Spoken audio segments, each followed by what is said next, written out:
Shalom, silakan duduk Bapak Ibu. Amin. Malam hari ini kita akan belajar firman Tuhan dengan tema kasih karunia. Ya, kasih karunia. Kasih karunia itu apa? Ya, di sini saya mengambil bahasa dari Yunani itu dari kata karis. Ya, dari kata karis. Itu adalah kasih karunia. Kemudian definisi kasih karunia itu apa? Di sini saya berikan dua hal. Yang pertama, pemberian cuma-cuma kepada orang yang tidak layak menerima. Jadi kasih karunia itu suatu pemberian yang cuma-cuma kepada orang yang tidak layak menerima. Nanti akan saya jelaskan. Kemudian yang kedua, kemampuan Allah yang diberikan kepada orang percaya oleh karena Roh Kudus. Jadi ada dua arti dari karis atau kasih karunia itu. Pemberian cuma-cuma kepada orang yang tidak layak menerima. Kemudian yang kedua, kemampuan Allah yang diberikan kepada orang yang percaya oleh karena Roh Kudus. Ya, lanjut. Yang pertama, pemberian cuma-cuma kepada orang yang tidak layak menerima. Arti dari kasih karunia yang pertama. Kita baca Roma 6 ayat 22 sampai 23, demikian firman Tuhan.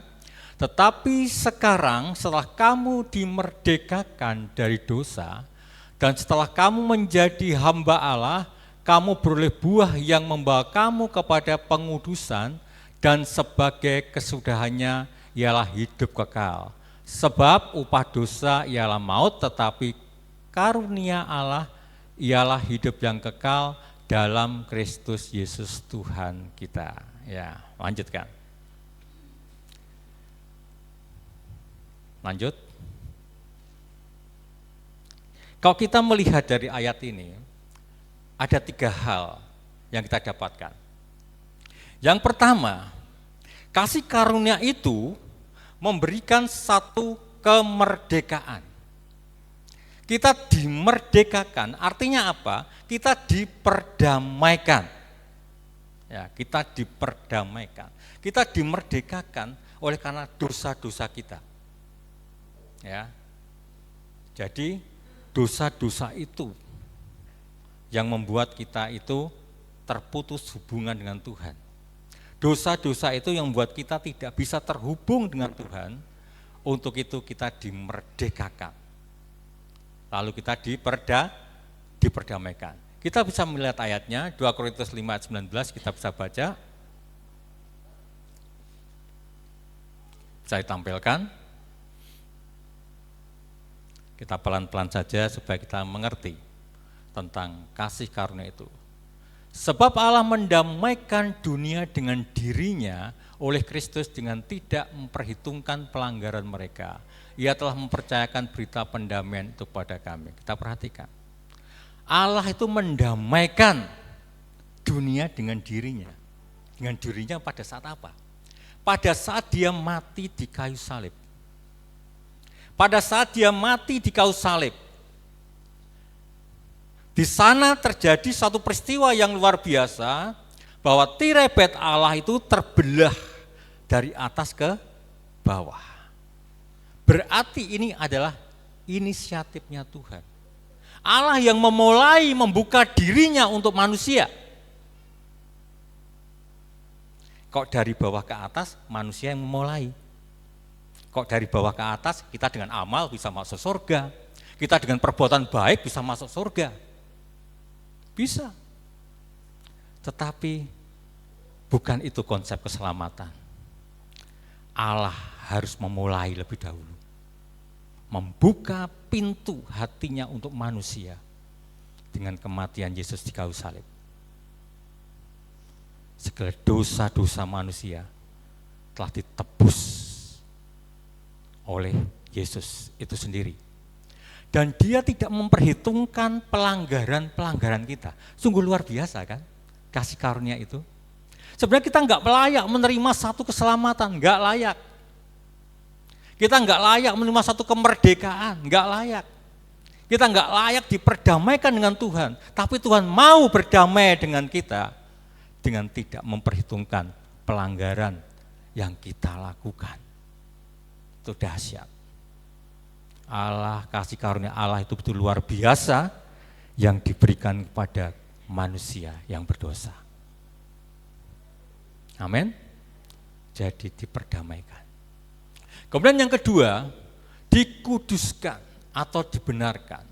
Roma 5 ayat 1. Yuk kita baca.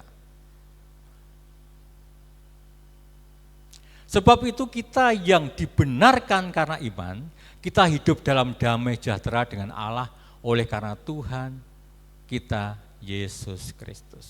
Ya, kita dibenarkan oleh siapa? Tuhan kita Yesus Kristus. Jadi yang membenarkan kita bukan orang lain. Yang membenarkan kita adalah Tuhan Yesus Kristus yang membuat kita kudus. Yang membuat kehidupan kita itu kudus karena kita telah dibenarkan oleh Tuhan Yesus Kristus. Amin. Luar biasa. Kita dibenarkan. Manusia yang berdosa, tapi oleh karya penebusan Yesus Kristus, kita dibenarkan. Kita menjadi orang benar. Kita menjadi orang yang kudus. Amin. Itulah kasih karunia yang luar biasa. Kita orang berdosa, Tuhan mau membenarkan kita. Mau menguduskan kita. Hingga kita bisa berhadapan muka dengan muka dalam menyembah Tuhan. Kita tidak seperti bangsa Israel di masa lalu. Dia tidak bisa berhadapan langsung dengan Tuhan. Enggak bisa. Tetapi kita bisa berhadapan langsung dengan Tuhan. Bicara langsung dengan Tuhan. Amin. Tidak usah melalui imam besar lagi. Tidak usah melalui para imam. Kita langsung, karena kita sudah menjadi imam-imamnya Allah. Amin.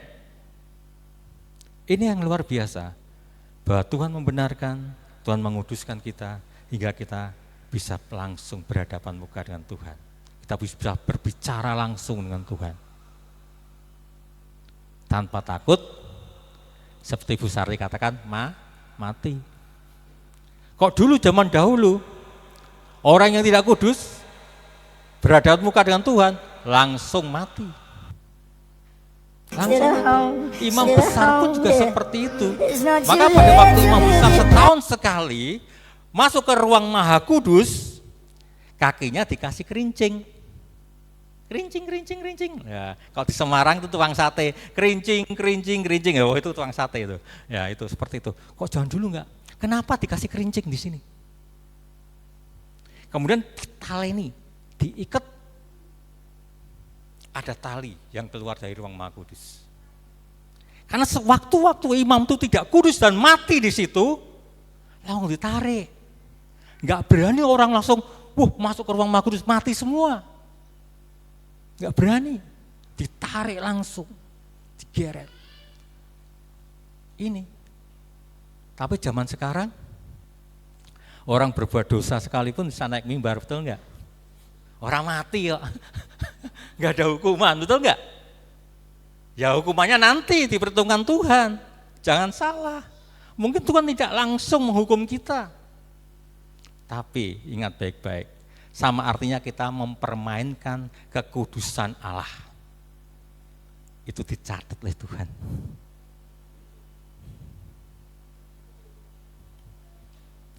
Jadi jangan main-main, Ibu, amin. Jangan main-main. Orang berdiri di mimbar itu jangan main-main. Ini tempat Maha Kudus loh, kok jangan dulu. Jangan dulu tuh kita ini tempat Maha Kudus, Bapak Ibu.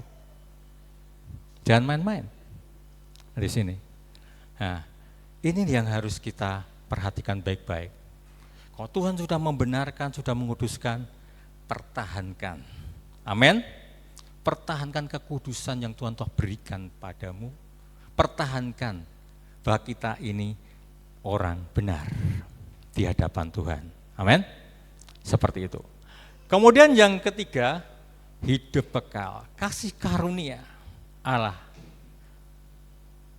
memberikan kita surga. Kehidupan kekal. Yohanes 3:16. Hafal, Mbok? Enggak usah dibuka. Hafal enggak? Karena begitu besar kasih Allah akan dunia ini, sehingga Ia telah mengaruniakan anaknya yang tunggal, supaya setiap orang yang percaya kepadanya tidak binasa, melainkan memperoleh hidup yang kekal. Surga. Kita tuh siapa? Kok bisa masuk surga? Karena tadi kita sudah diperdamaikan oleh Tuhan, kita telah dikuduskan dan dibenarkan, maka kita layak masuk surga bersama-sama dengan Tuhan. Kita itu orang istimewa berarti di hadapan Tuhan, betul enggak? Orang istimewa loh. Jangan sampai kita menyia-nyiakan kita menjadi orang istimewa. Banyak orang membuang keistimewaannya. Oleh karena apa? Dunia. Oleh karena pengaruh dunia, buang aja keistimewaan yang Tuhan berikan pada kita. Dibuang. Banyak. Karena pasangan hidup meninggalkan Tuhan. Apalagi karena pekerjaan meninggalkan Tuhan. Karena apalagi? Banyak hal. Banyak hal. Kita itu orang istimewa. Kenapa keistimewaan kita ini kadang-kadang kita tidak hargai? Mari kita hargai keistimewaan yang Tuhan berikan. Amin. Saya ingat lagu sekolah minggu ini, aku istimewa, itu kan ya. Aku istimewa. Lagu selanjutnya saya nggak hafal, tapi lagu itu luar biasa. Senang banget saya kalau mendengarkan itu. Memang kita ini adalah orang-orang yang paling istimewa di hadapan Tuhan. Orang yang berdosa, tapi Tuhan mau berdamai. Amin. Tuhan mau membenarkan dan menguduskan kita, dan Tuhan mau memberikan surga pada kita. Inilah kasih karunia yang pertama. Sebenarnya kita nggak layak menerima, tapi Tuhan juga berikan pada kita. Amin. Kita nggak layak, tapi Tuhan berikan pada kita. Itu hal yang istimewa, yang luar biasa dari Tuhan. Lanjutkan. Kasih karunia yang kedua, kemampuan Allah yang diberikan kepada orang percaya oleh Roh Kudus. Filipi 4 ayat 13. Segala perkara dapat kutanggung di dalam Dia yang memberi kekuatan kepadaku. Tuh, luar biasa kan? Arti kasih karunia yang kedua atau karis yang kedua adalah kemampuan Allah yang diberikan kepada orang percaya oleh Roh Kudus. Ya. Bukan sembarang orang loh. Kemampuan Allah itu hanya diberikan kepada orang yang percaya. Amin. Orang yang percaya ini pun juga harus dipilah-pilah. Orang yang percaya sungguh-sungguh atau orang yang percaya-percayaan tok. Tentunya lah orang yang percaya yang mengenal Allah secara pribadi. Amin. Itu yang diberikan kemampuan istimewa. Kemampuan Allah itu diberikan kepada kita. Ya, kita lanjutkan. Yang pertama, contoh yang pertama, kemampuan untuk mempertahankan kekudusan. Ibrani 12 ayat 1. Buka Van. Kemampuan untuk mempertahankan kekudusan. Karena kita punya banyak saksi bagaikan awan yang meliputi kita, malah kita menanggalkan semua beban dan dosa yang begitu merintangi kita dan berlomba-lomba tekun dalam perlombaan yang diwajibkan bagi kita. Amin. Mempertahankan kekudusan. Kita tanggalkan dosa kita, lalu kita lari menuju panggilan surgawi. Amin. Dunia ini perlu perlombaan, diibaratkan satu perlombaan Bapak Ibu. Kalau kita berlarinya tidak lurus, berlarinya tolah-tolah ke belakang dan lain-lain, bisa jatuh. Atau bisa menyeberang lainnya orang lain, ya akhirnya kita gagal. Ingat baik-baik. Dunia ini penuh dengan godaan. Dosa di sekitar kita itu banyak. Maka firman Tuhan mengatakan, daging itu lemah, betul? Tapi roh penurut. Nah itu iblis itu suka menyenggol daging. Suka menggoda daging. Karena daging lemah. Iblis tahu itu. Tapi biarlah roh kita yang disentuh oleh Tuhan lebih kuat daripada daging kita. Amin. Supaya kita tetap turut pada Tuhan, nurut pada Tuhan. Dan kita tetap mempertahankan kekudusan. Karena kita diberi kemampuan oleh Tuhan untuk mempertahankan kekudusan. Karena ada firman. Amin. Ada firman yang membentengi kita. Maka itu baca firman Tuhan, ya. Bu Sarti tadi persaksian baca firman Tuhan sudah sampai 2 Korintus, ya. Luar biasa. Nah, dilanjutkan terus, ya, dilanjutkan terus sampai habis. Kok habis diputar lagi, kejadian lagi, diputar lagi terus, ya, seperti itu. Supaya firman itu menjadi daging, amin. Kok firman itu menjadi daging, kita bisa menjaga kekudusan, amin. Kita di hadapan Tuhan. Kemudian yang kedua, kemampuan untuk menghadapi satu masalah. 2 Korintus 4 ayat 8 sampai 10. Dalam segala hal kami ditindas namun tidak terjepit, kami habis akal namun tidak putus asa. Kami dianiaya namun tidak ditinggalkan sendirian, kami dihempaskan namun tidak binasa. Tuhan memberikan kemampuan pada kita untuk menghadapi satu masalah. Masalah apa? Sakit penyakit, kita diberi kemampuan untuk menghadapi itu. Apalagi ekonomi, kita diberikan kemampuan oleh Tuhan untuk mengatasi semuanya. Persoalan-persoalan, apapun yang ada di dalam dunia, Tuhan berikan kemampuan pada kita untuk dapat mengatasinya. Amin. Kemudian yang ketiga, kemampuan melakukan kehendak Tuhan. Filipi 3 ayat 14. Coba lihat. Kemampuan untuk melakukan kehendak Tuhan. Kami senantiasa, Filipi 3 ayat 14, dan berlari kepada tujuan untuk memperoleh hadiah, yaitu panggilan surgawi dari Allah dalam Kristus Yesus. Ya. Kemampuan untuk melakukan kehendak Tuhan, artinya apa? Kita terus berlari, fokus pada Tuhan. Tujuan Tuhan dalam hidup kita itu apa? Lakukan itu. Terus berlari, terus berlari, terus berlari. Dan jangan menoleh ke samping atau menoleh ke belakang. Amin. Supaya kita enggak jatuh. Supaya kita diberi kemampuan oleh Tuhan untuk melakukan kehendak-Nya. Saya akan berikan contoh. Salah satunya saya berikan contoh Abraham. Ya.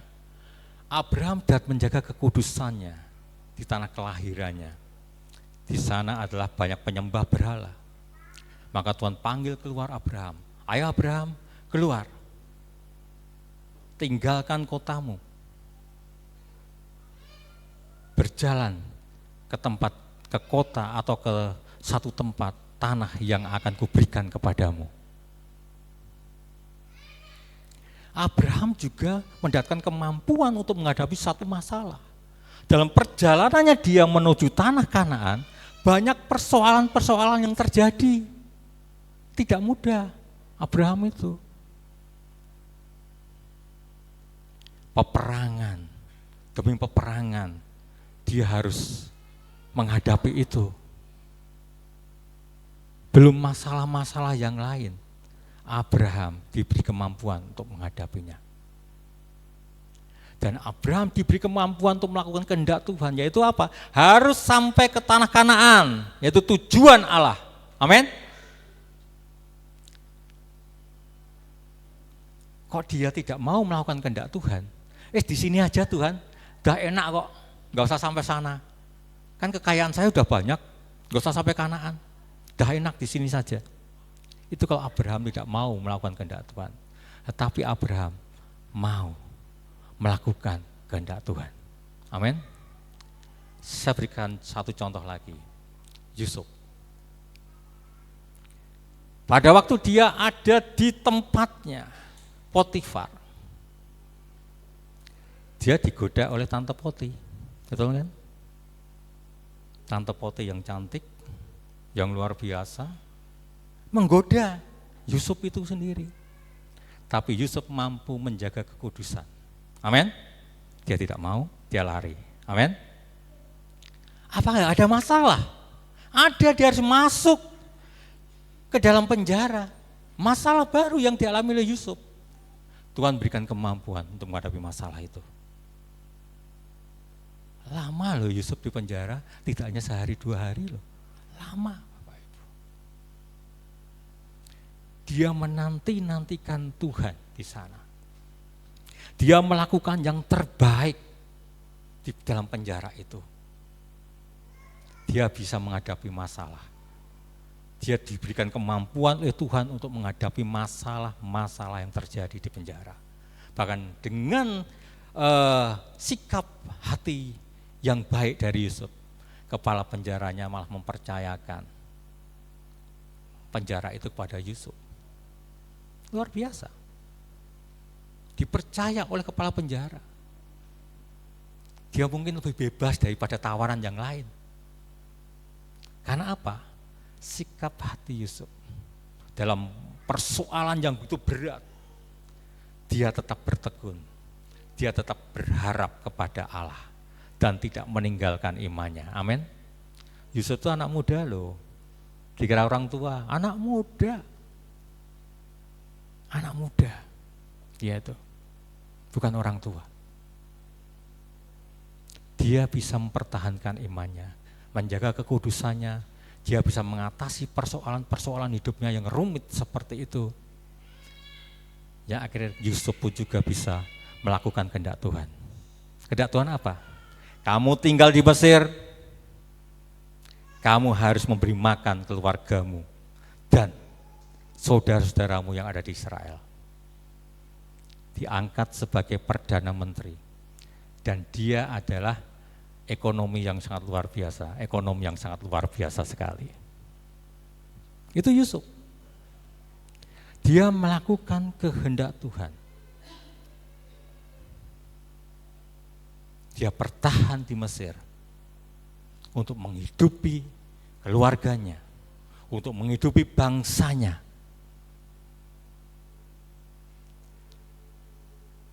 Ini Yusuf.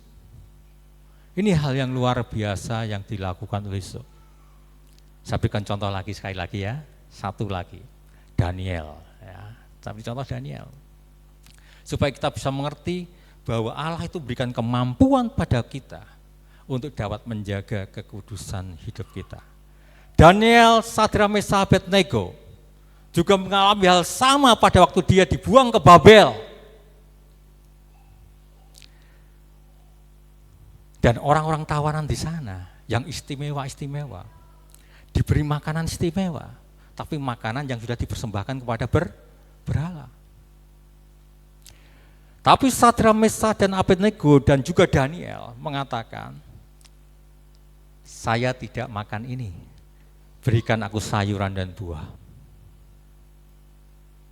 Dia tidak menajiskan dirinya dengan makanan yang enak-enak yang sudah dipersembahkan pada berhala. Dia tetap menjaga kekudusannya di tanah asing.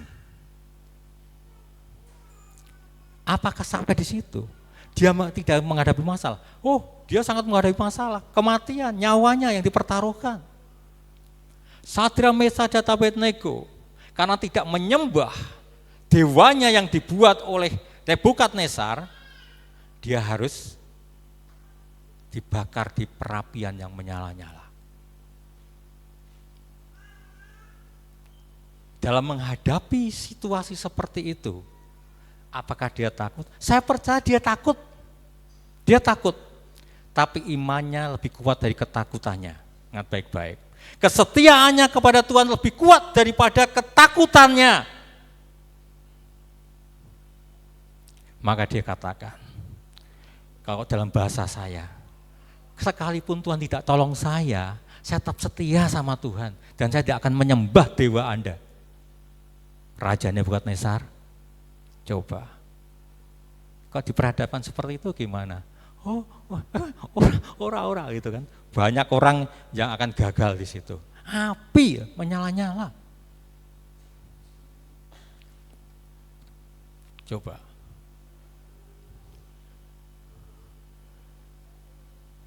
Dia mampu menghadapi masalah dengan imannya. Karena Tuhan berikan kemampuan pada Sadrak, Meshach, dan Abednego. Amin. Daniel pun juga mengalami hal yang sama. Pada saat Raja Ahasveros, Darius atau Ahasuerus, Darius ya. Pada waktu Raja Darius memberikan satu maklumat, tidak boleh menyembah dewa lain selain dewanya Raja Darius. Daniel tetap berdoa pada Allah, pada Yahweh, tetap berdoa. Meskipun kematian dipertaruhkan, nyawanya dipertaruhkan, ya akhirnya dia diseret masuk ke dalam lubang singa. Dia diberikan kemampuan oleh Tuhan untuk menghadapi satu masalah demi masalah. Kita lihat, Sadrak dan Abednego dan juga Daniel juga diberi kemampuan untuk melakukan kehendak Tuhan. Dia bertahan di negeri asing untuk menjaga bangsanya di negeri asing. Amin. Tanpa ada Sadrak, Meshach, Abednego dan Daniel, mungkin bangsanya sudah musnah.